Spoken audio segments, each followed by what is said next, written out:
Pero bago ang lahat ng yan, kung bago ka pa lang sa channel na ito at gusto nyo ang mga ganitong usapin, ay inaanyayahan ko kayong pindutin ang subscribe button at ang bell icon nang sa ganon ay lagi kayong ma-update sa tuwing may bago tayong upload.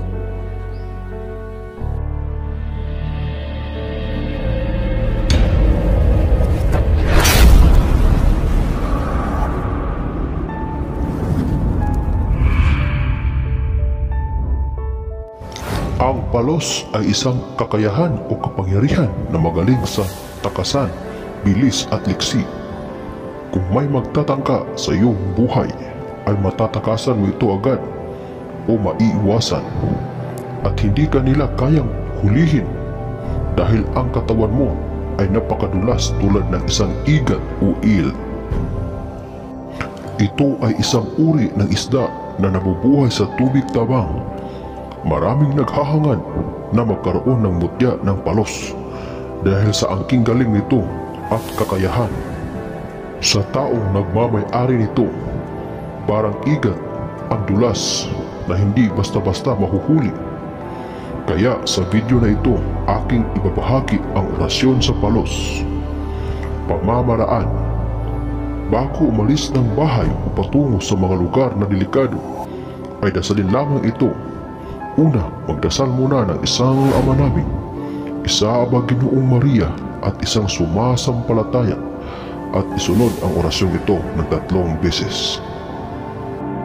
Ito na po ang orasyon. Salve Vastram Varca Restum Sirium Em Jesus Jesus. Salve Vastram Varca Restum Sirium Em Jesus Jesus. Salve Vastram Varca Restum Sirium Em Jesus Jesus. At ito naman ang susi. Bigkasin lamang ito ng isang beses.